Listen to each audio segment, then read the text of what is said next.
નમસ્કાર દર્શક મિત્રો, જીટીપીએલની ગુજરાતી ચેનલના સર્જક સાથે સંવાદમાં આપનું સ્વાગત છે. દર્શક મિત્રો, સર્જક સાથે સંવાદમાં આપ અનેક રંગોથી રંગાયા છો. અનેક રીતે આપણે સર્જકને રૂબરૂ થયા છીએ. જૂની રંગભૂમિના કલાકારો, લેખક, કવિ મિત્રો, એમ અનેક રીતે આપણે સર્જક સાથે રૂબરૂ થયા છીએ. દર્શક મિત્રો, આજે એવા જ એક સર્જક સાથે આપણે રૂબરૂ થવું છે. જીટીપીએલ પરિવાર વતીને આપ સૌ દર્શક મિત્રો વતી જીટીપીએલમાં એમનું સ્વાગત કરીએ. નમસ્કાર રમણભાઈ. નમસ્કાર. નમસ્કાર. રમણભાઈ, પ્રથમ પ્રશ્ન આપને એ થાય, આપનો જન્મ નડિયાદમાં. નડિયાદમાં જન્મ પછી પ્રાથમિક શિક્ષણ કેટલું લીધું, ક્યાં લીધું, માધ્યમિક શિક્ષણ ક્યાં લીધું અને ઉચ્ચ શિક્ષણ ક્યાં લીધું સાહેબ? ઉચ્ચ શિક્ષણ પ્રાય વર્ગ શું કહેવાય, પહેલા ધોરણથી માંડીને બીકોમ સુધી નડિયાદમાં જ શિક્ષણ મેં લીધું. પ્રાથમિક શાળા પણ નડિયાદ, માધ્યમિક શાળા પણ નડિયાદ અને કોલેજ પણ કોમર્સમાં નડિયાદ જ કર્યો. અચ્છા, એટલે નડિયાદની પ્રાઇમરી સ્કૂલમાં ત્યાં જ? પ્રાઇમરી નગર પ્રાથમિક શિક્ષણ સમિતિની પ્રાઇમરી સ્કૂલમાં જ ભણ્યો હું ત્યાં આગળ. લખવાનો શોખ કઈ રીતે વળગે છે રમણભાઈ? પ્રથમ પુસ્તક કયું? લખવાનો શોખ? લખવાનો શોખ, હું બીકોમ ભણતો ત્યારે અમારી લાઇબ્રેરી બહુ મોટી કોલેજની. હાજી. એટલે નિયમિત વાંચવાનું થતું, મેગેઝીનો અને પુસ્તકો બધા એમાંથી. અને મિત્રો કેટલાક મળ્યા, ધારો કે પૂર્વરાજ જોશી છે, બી કેશર શિવમ છે, ગાંધીનગર નડિયાદમાં અમારું બેજાર શાસ્તાપુરી છે, ભાનુપ્રસાદ પુરાણી સાહેબ છે, એ બધા અમારે ત્યાં આગળ સાહિત્ય વર્તુળ નડિયાદ ચલાવતા હતા. એમાંથી આખું અને વાંચનનો શોખ, જે આ બધા પૂર્વરાજ જોશીને બધા અભ્યાસ કરતા હતા, તો એમના પુસ્તકો પણ, યાત્રા પણ સુંદરમણું વાંચેલું, વિશ્વશાંતિ ઉમાશંકરનું જોશીનું વાંચેલું, ઇવન દક્ષિણા પણ એ વખતે જે પોંડિચેરીથી પ્રગટ થતું હતું. એટલે આવા ઘણું વાંચવાનું પહેલેથી જ શોખ, ને એમાંથી જ એ આખું આ દિશામાં જવાનું થયું, સાહિત્યની દિશામાં.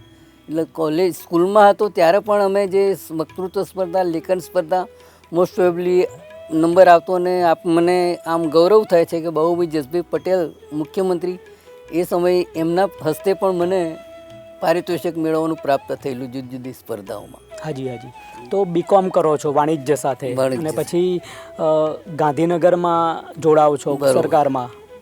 તો એ થોડીક વાત કરીએ કે પ્રોફેશનલ કારકિર્દી કઈ રીતે, પછી આપણને કઈ રીતે પ્રમોશન ને કઈ રીતે છેલ્લે રિટાયર થયા? 1972 ડિસેમ્બરમાં હું જીપીએસસી દ્વારા, પહેલાં જીપીએસસી જ આ બધી પરીક્ષાઓ ક્લાર્કની આસિસ્ટન્ટ લીધી. ક્લાર્કમાં એકાદ વર્ષ ક્લાર્કમાં કામ કર્યું ને તરત જ પછી ડાયરેક્ટ આસિસ્ટન્ટની પરીક્ષા પણ મેં આપેલી. એમાં હું પાસ થઈ ગયો અને તરત પછી તો હું 74થી આસિસ્ટન્ટમાં જોડાયો અને છેક 81 સુધી પછી ક્લાસ 2માં સેક્શન ઓફિસર થયો. પછી તો અંડર સેક્રેટરી થયો, ઉપસચિવ થયો, છેલ્લે નાયબ સચિવ તરીકે. અને નાયબ સચિવ તરીકે ગૃહ વિભાગમાંથી 2007માં હું નિવૃત્ત થયો. એટલે 72થી માંડીને આજ સુધી ગાંધીનગર વસવાટ રહેલો છે. અને ગાંધીનગરમાં પણ હસીત બુચ, કનૈયાલાલ પંડ્યા, હરિકૃષ્ણ પાઠક, એ પણ સાહિત્યિક વાતાવરણ પ્રાપ્ત થયું. એમાંથી આ પ્રોફેશનલ ઉપરાંત એક આ લિટરેચરના દિશામાં પણ વધારે આગળ પ્રોગ્રેસ કરવાનું થયું. ગાંધીનગર સાહિત્ય સભા સાથે? ગાંધીનગર સાહિત્ય સભા, એ પહેલાં બૃહસ્પતિ સભા ચાલતી હતી, ગાંધીનગર દલિત સાહિત્ય સભા ચાલતી હતી, એક હસીત બુચ મજલિસ નામની સભા ચલાવતા હતા. આપણા હસીત બુચ કવિ તો આપ જાણો છો, ભાષા નિયામક તરીકે પણ રહેલા એ ત્યાં. એમની જે સભા ચાલતી હતી, એમાંથી આ આખી જુદી જુદી સભાઓ મને હાલમાં ગાંધીનગર સાહિત્ય સભા ચાલે છે, એના ઉપક્રમે પણ કાર્યક્રમો બધા થાય. પણ આ બધા જે ડંકેશ ઓઝાથી માંડીને બીપી પટેલ, કિરીટ દુધાત, બધા સાથે જ અમે આ બૃહસ્પતિ સભામાં અને ગાંધીનગર સાહિત્ય સભામાં કાર્યરત રહેલા. અને એમાંથી આ થોડું આપણને શું કહેવાય, વધારે આગળ વધવાનો ચાન્સ મળ્યો. અને વાંચન પણ એ સમયમાં ચાલુ જ રહ્યું, મોસ્ટ પ્રોબેબલી બધા વાંચનમાં. બરાબર બરાબર. ગાંધીનગર એ આપણું પાટનગર છે, તો અને આપ સરકારમાં હતા. બરોબર. તો સાહિત્ય અને સરકાર કેવું લાગે છે? ત્યાંનું વાતાવરણ કેવું? ગાંધીનગરનું જે 72થી અમે આવ્યા ત્યારનું વાતાવરણ તો બહુ ખુશનુમા વાતાવરણ હતું. આજની તારીખમાં ગાંધીનગર, જૂનું ગાંધીનગર જોવા નહીં મળે તમને. આખું આ જુદું જે આખી નવી પ્રક્રિયા. સરકારમાં પણ આમાં એવી વાત છે કે સરકારમાં પણ સાહિત્યિક દિશામાં રહેલો માણસ હોય તો સરકારમાં લોકોના પ્રશ્નોને સમજવામાં વધારે અનુકૂળ થઈ શકે. એવા ઘણા પ્રશ્નો બનેલા છે જુદા જુદા વિભાગોમાં કામ કરતી વખતે. આ તો જો આપણે એ ના હોય તો એકાદ પ્રવેશોત્સવમાં જવાનું. વડનગરની બાજુમાં થયેલું લીલછા ગામની અંદર, ત્યાં આગળ પાણીનો મોટો પ્રશ્ન હતો. ત્યાં પેલું પ્રવેશોત્સવમાં આપને મને પણ ગૌરવ છે કે આવીને મેં અઠવાડિયાની અંદર જ પાણી પુરવઠાની અંદર હું હતો ઉપસચિવ તરીકે વ્યવસ્થા કરી. અઠવાડિયા 10 દિવસ પછી એ લોકોના ગામને પાણીની વ્યવસ્થા, પીવાના પાણીની વ્યવસ્થા થઈ. એવી રીતે બાલાસિનોરની બાજુમાં કોઠડિયા ગામ છે, કોઠડી ગામ, આપણે જતી વખતે IS પરમાર ક્લિનિક હતા, બેંક ઓફ રિઝર્વ બેંકમાં હતા. એમના લોકોનો પાણીનો પ્રશ્ન હતો. એ બધા આવ્યા અહીંયા આગળ. પાણીનો પ્રશ્ન માનશું કંઈ નહીં, ઠીક છે એ તો બરાબર, આપણા કાર્ય જે આપણને સોંપાયું સરકાર તરફથી અને લોકોના પ્રશ્નો, તો એ અઠવાડિયા 10 દિવસમાં એમના પાણીનો પ્રશ્નનો નિકાલ થયો. ત્યારે મને લાગ્યું કે આપણે કંઈક લોકોને હેલ્પફુલ થઈ શકીએ છીએ. એટલે કે સાહિત્યિક જો માનવીયતાનું ધોરણ હોય તો તમે સરકારમાં, હું તો કહું છું કે સરકારમાં કામ કરવાની તક એ મોટી તક છે જો તમે નિષ્ઠાવાન રહીને કામ કરો તો. બરાબર. અને એટલે આપ તો છેક 72થી જોડાયા છો. 72થી જોડાયા. અનેક પક્ષની સરકારો સાથે કામ કરવાનું કરેલું. છેલ્લે ઉચ્ચ કક્ષાથી નિવૃત્ત થયા. બરોબર.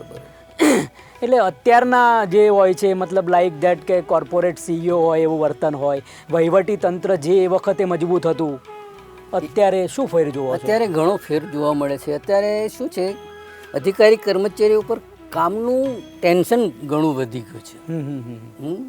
આપણા ઘણીવાર આપણે એની ટીકા ટિપ્પણ ના કરી શકીએ, પણ ટાઈમ લિમિટમાં તમે બંધ બાંધો કે બ્રિજ બાંધો તો શું દશા થાય?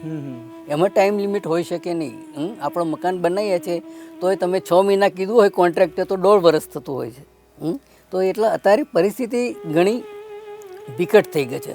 એ વખતે અધિકારીઓ કર્મચારીઓને પોતાનો મત પ્રગટ કરવાની વિચાર સચિવાલયની અંદર વિચાર, આમાં મુખ્ય તમે એક સચિવાલયની મુખ્ય કડી આસિસ્ટન્ટથી નોટિંગ શરૂ થાય કે જે છેક ઉપર સુધી મંત્રીશ્રીઓ સુધી જાય. પણ તમે જો જોરદાર લખો તો they can't even refuse your not.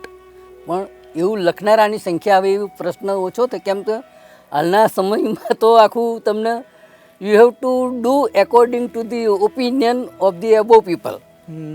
Do and die. That is Ramanbhai, કુલ કેટલા પુસ્તકો થયા? અને મારા કુલ 3 પુસ્તકો થયા. સૌથી પહેલું 1984માં સ્પર્શની મહેક પુસ્તક થયું. એ પછી 2009ની અંદર વાંસ્યા કમાળ હવે ખોલો થયું. અને ત્રીજું હમણાં રિસન્ટલી અમથું કાવ્ય સંગ્રહ થયો છે. સંપાદનો કેટલા કર્યા? સંપાદનોમાં 5 થી 7 સંપાદન કર્યા. એક સહજનો સંગાત સંપાદન કર્યું. પછી એક આંબેડકર વિચાર, અમે બધાએ સામૂહિક સંપાદન કરેલું. આંબેડકર વિચાર દલિત વિચાર વિમર્શ નામની એક અમારી ફોરમ જેવું ચાલતું હતું. એમાં જુદા જુદા પુસ્તકો વિશે દરેક જણ પોતે તૈયાર કરીને આવે. એમાં અમે નટુભાઈ, હું છું, પ્રવીણ ગઢવી, સાહિલ પરમાર, એ લોકોએ જુદા જુદા વક્તાઓને બોલાવ્યા અને એ પુસ્તક થયું. અમે અમારા પોતાના પૈસાથી એ પુસ્તક કર્યું. એની નકલો આજની તારીખમાં ઉપલબ્ધ નહીં. આંબેડકર વિચાર, આંબેડકરે જુદા જુદા જે પુસ્તકો લખ્યા એના ઉપર દરેક પુસ્તક ઉપર એક પ્રકરણની આખી વાત થયેલી છે. એક એ સંપાદનથી. પછી એક સહજનો સંગાત સંત રવિદાસ ઉપરનો થયો, એ કર્યું. પછી એક અનિલ વાઘેલા ડેપ્યુટી ડીડીઓ હતા વલસાડમાં, ખૂબ સારું કામ કરેલું. એ બંને પતિ પત્ની બિચારા અકસ્માતમાં સરકાર ભગવાનને પ્યારા થઈ ગયા. પણ એ જે વલસાડની વિસ્તારની અંદર એણે ટ્રાઇબલ એરિયામાં જે કામ કર્યું હતું એના અનુસંધાને અમે એના પુસ્તક 1-2 નાનકડી પુસ્તિકાઓ 50-50 પાનાની કરેલી. હું ને સોમ વાઘેલા કરીને એ રીતનું કર્યું. પછી કરસનદાસ સોનેરી કે જે આપણા મંત્રી છે, ભાનુસત પુરાણી તો આપ જાણતા હશો. અમે બંને પછી એમના જીવનચરિત્ર વિશેનું આખું પુસ્તક લખ્યું. ઈડરિયાગઢનો અજવાસે સંપાદન કર્યું. તમને આશ્ચર્ય લાગશે કે પુસ્તકનું સંપાદન કરવાથી એ પહેલાં મારે મળવાનું થયું સાહેબને. એ કહે છે તમે આટલો સમય સુધી સચિવાલયમાં હતા, ક્યારેય મળ્યા નથી, કહે છે. આપણો એ પ્રશ્ન કરેલો. બધું એ તો આવે સાહેબ, આપણે જ્યારે નક્કી થયું હશે મળવાનું તો મળ્યા છે. બરાબર. કેમ કે પોતે પણ પ્રોફેસર તરીકે નડિયાદથી શરૂઆત કરેલી હમણે કરસનદાસ સોનેરીએ. બરાબર. એ રીતના પ્રશ્નો લખ્યા. પછી આમ એક પડદા પાછળનું ગુજરાત, એક નિવૃત્ત આઈપીએસ અધિકારીએ ગુજરાત 2002ના જે પ્રશ્નો થયેલા એના અનુસંધાને એક આખી બહુ સિલસિલાબંધ આખી અંગ્રેજીમાં કરેલી છે પુસ્તક. ગુજરાત બિહાઇન્ડ ધી કર્ટેન એનો અંગ્રેજીમાં થયેલું, કેરાલિયન છે આમ તો. એનું ગુજરાતી કરવાનું કામ મને સોંપેલું. તો 6 મહિના લીધા એની અંદર અને પડદા પાછળનું ગુજરાત આખું. આશ્ચર્ય થશે કે પુસ્તક પણ દિલ્હીમાં છાપવામાં આવ્યું ગુજરાતીમાં. છાપવા તૈયાર નો નહોતા. Buddy was ready to print it even. એની 8 થી 10 ભાષાઓમાં અનુવાદ થયા છે. તેલુગુ, તામિલ, કન્નડ, પછી મલયાલમ, યુપી, હિન્દીમાં, ઉર્દુમાં પણ થયું છે એનું. એવા પુસ્તકનું થયું છે. એ રીતના પુસ્તકો કેટલાક થયેલા છે જે મેં કીધા એ થોડા આટલા. એ સિવાય પણ ઘણા એક તો પ્રવીણ ગઢવી સમાજ કલ્યાણ નિયામક હતા ત્યારે એક પુસ્તક કરેલું દલિત સાહિત્યના લેખાજોખા. નાનકડી 50 પાનાની પુસ્તિકા અમે સંપાદન કરેલી. એટલે આવી રીતે સંપાદન તો અલગ અલગ તો ઘણી જગ્યાએ કરેલા છે, પણ આ બધા તો યાદ અત્યારે આવા એ છે. પણ 8 થી 10 પુસ્તકો સંપાદન જુદા જુદા કર્યા છતાંય ગાંધીનગર સાહિત્ય સભાનો છેલ્લા 3-4 વર્ષથી શબદ નામનો વિશેષાંક અમે પ્રગટ કરીએ છીએ. એના સંપાદનમાં પણ મારું જે કંઈક કામ થઈ યોગદાન શકે છે. છે એમ કંઈ કરીએ છીએ. એવું છે. ઘરમાં કોણ કોણ છે? ઘરમાં મારે 3 દીકરા છે ને એક દીકરી છે.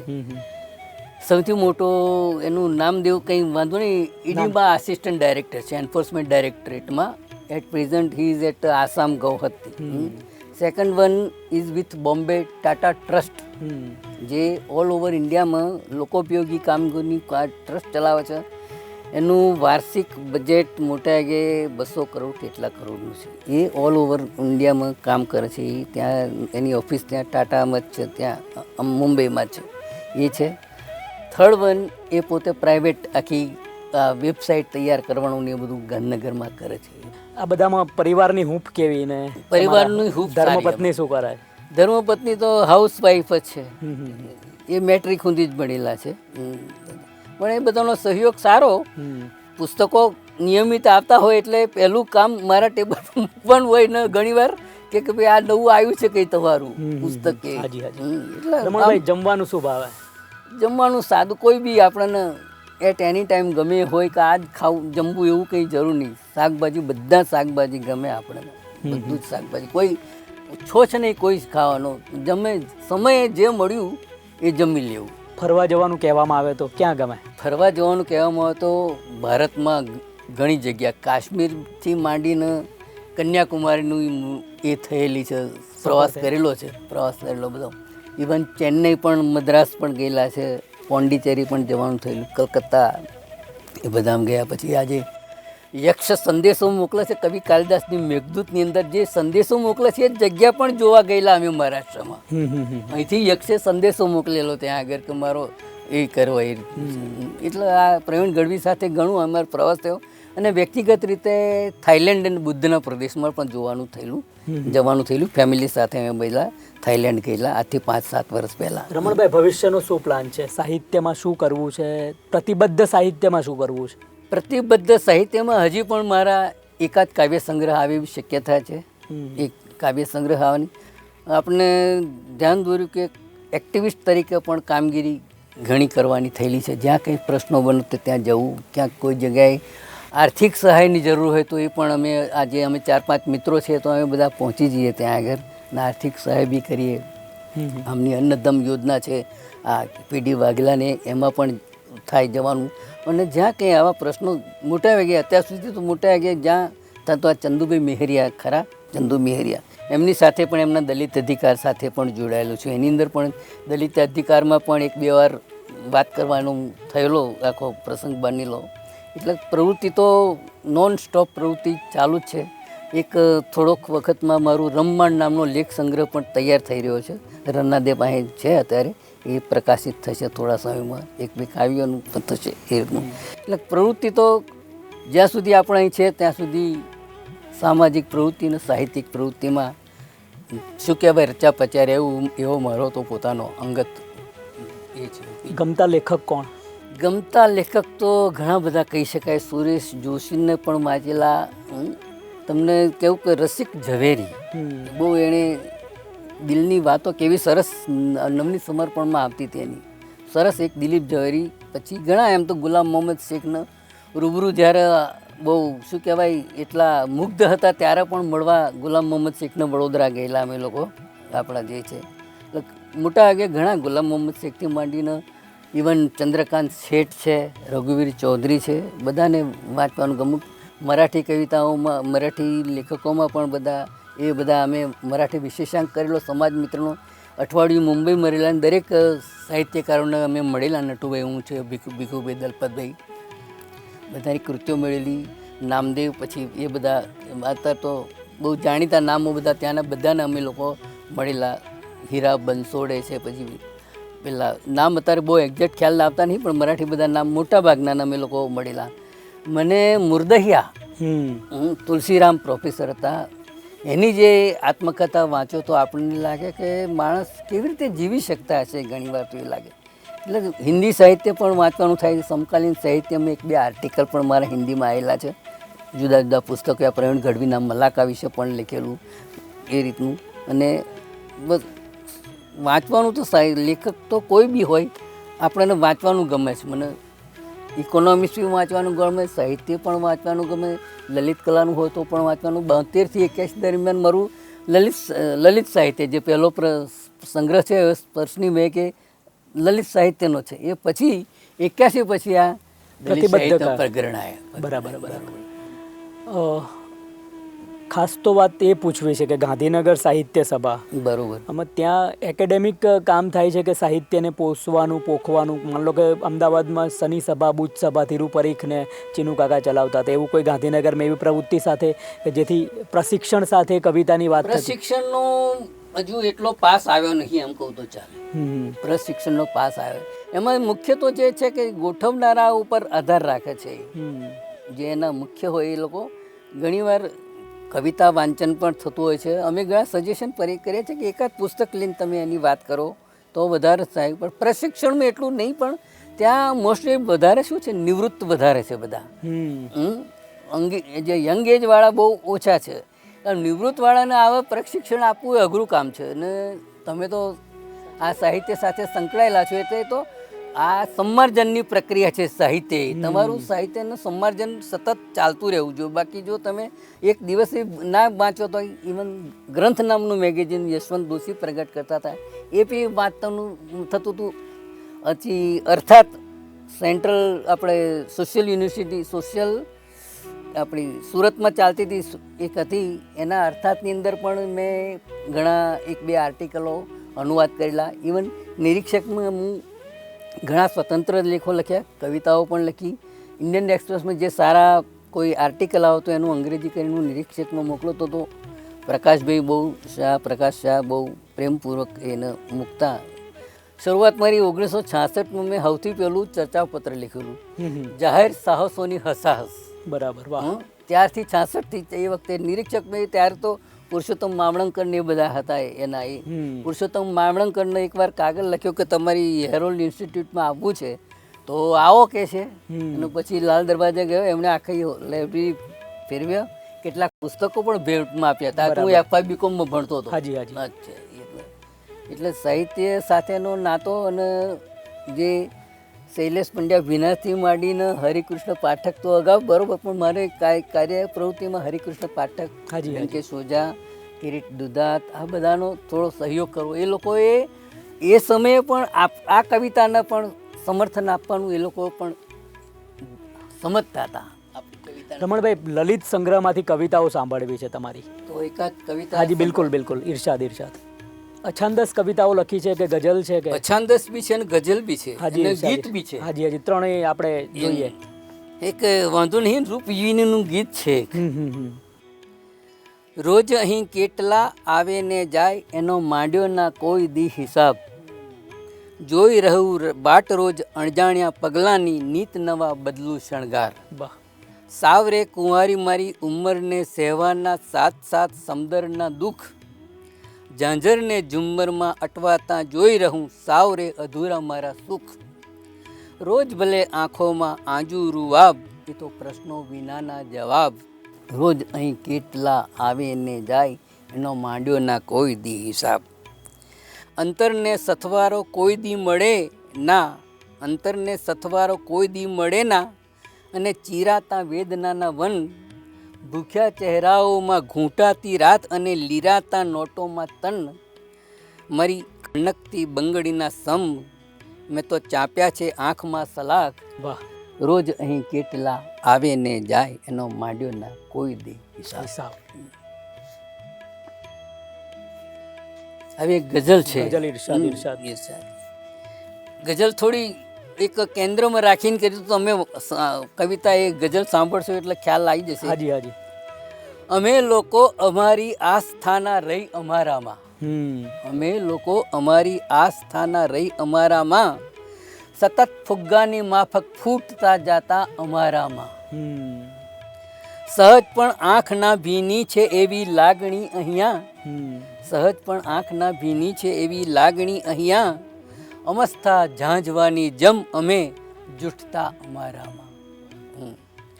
કસમ કે પ્યારના સંદર્ભ જેવો શબ્દ ના કહેશો. કસમ કે પ્યારના સંદર્ભ જેવો શબ્દ ના કહેશો, બહુ કાપ્યા પછી હરદમ ઉગે કાંટા અમારામાં. કોઈ ચિંતા ન કરતું કોઈની સ્વપ્ને પણ સાચી. કોઈ ચિંતા ન કરતું કોઈની સ્વપ્ને પણ સાચી, અમારું સ્મિત ઠાલું જોઈ અમે ગમતા અમારામાં. કોઈ કેવળને એવું જાણતું આ જિંદગી છે શું, આ ખાલી રેલના ડબ્બા અમે રમતા અમારામાં. વાહ. રમણભાઈ, આજના કવિ અને લેખકોને આપનો સંદેશ, કેવું પેશન, શું કરવું જોઈએ, તમારા અનુભવનું ભાથું સંદેશ રૂપે. આજના સંદર્ભમાં માત્ર તમે કલ્પનાને કેન્દ્રમાં રાખીને જ કવિતાઓ કરો, એ કરતાં આપણી આજુબાજુ દેશમાં શું થઈ રહ્યું છે, કોણ વધારે પીડિત થઈ રહ્યું છે, એના પ્રશ્નો તમારી કવિતામાં આવે, એવો મારો એક તો સંદેશ છે. હું એની બીજી કલ્પનાની ટીકા ટિપ્પણ નહીં કરતો, પરંતુ આપણી પ્રશ્નો, આપણા દુઃખો, આપણી વેદનાઓ, આપણી બાજુ જીવાતું જીવન જીવન એ પણ કવિતામાં પ્રતિબિંબ ખાસ અગત્યનું છે. ખાસ સરસ.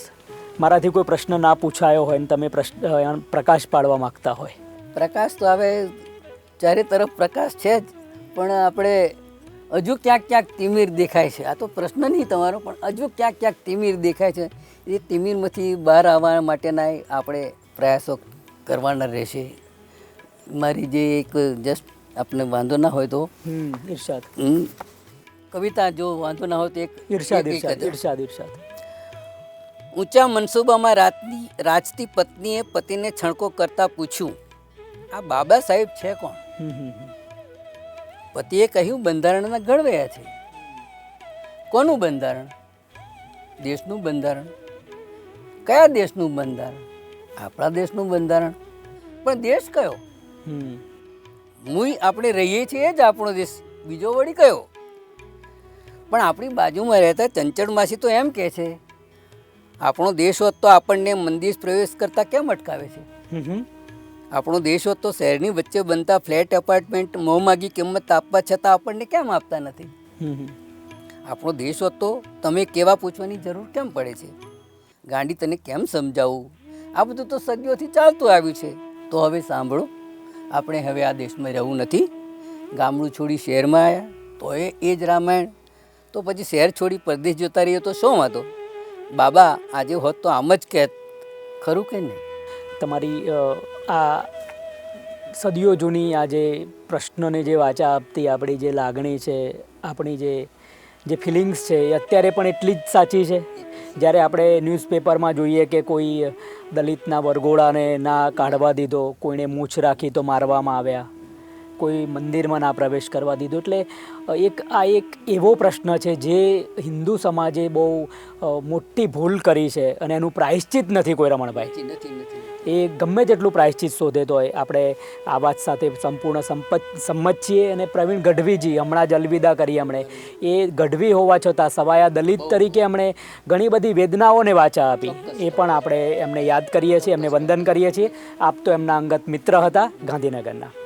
દર્શક મિત્રો, આપણે રમણ વાઘેલાને મળી રહ્યા હતા. ગુજરાત સરકારમાં અનેક રીતે ફરજો બજાવી છે. છેલ્લે ઉચ્ચ અધિકારી તરીકે નિવૃત્ત થયા. લલિતમાંથી પ્રતિબદ્ધ સાહિત્ય તરફના પણ એમના પગરણ છે. અનેક સંપાદનો કર્યા છે. બીકોમ વાણિજ્ય સાથે નાતો રહ્યો છે એટલે કુશાગ્ર બુદ્ધિનો પણ તમને વાતચીતમાં પરિચય થાય જ. કઈ રીતે આપણે કેટલું કામ થયું છે, કેટલું કરવાનું છે, અમુક ભવિષ્ય પર છોડી દેવું પડતું હોય છે. એક તો વાત એ જ છે કે તમારે હંમેશા સંઘર્ષ કરતા રહેવાનું છે, બાકી તો બધું થવાનું છે. અને હવે તો એવું છે કે તમારો ભાઈ તમને મદદ કરે એ તમારો ભાઈ. હવે બીજું બધું છોડવાની અત્યારે સમય છે. એટલી બધી ડિજિટલ પેઢી થઈ ગઈ છે, એટલી બધી સેલ્ફિશ પેઢી થઈ ગઈ છે કે એમાં તમે ઘણું બધું કરવા જાઓ તો ઘણું બધું છૂટી જાય એવું પણ છે. એટલે તમે કેટલું કરો છો એ કરીને નીકળી જવાનો સમય છે. હવે સમય બદલાયો છે, 90નો દાયકો નથી. એટલે તમે પોતે એજ્યુકેટેડ તો થાવ જ, ગમે તેટલું તમારાથી થાય એટલા પ્રયત્નો કરો, કામ કરો ને પછી શાંતિથી નીકળી જાઓ. આ સમયની માંગ છે, ડિજિટલ પેઢીની માંગ છે અને તમારાથી મદદ તમારે બનતી એટલી કરવાની છે અપેક્ષા વગર. જીટીપીએલ પરિવાર વતી અને આપ સૌ દર્શક મિત્રો વતી જીટીપીએલમાં આવવા માટે રમણ વાઘેલાનો હાર્દિક આભાર માનીએ. આભાર સાહેબ. ખૂબ ખૂબ આભાર આપનો, ખૂબ ખૂબ આભાર.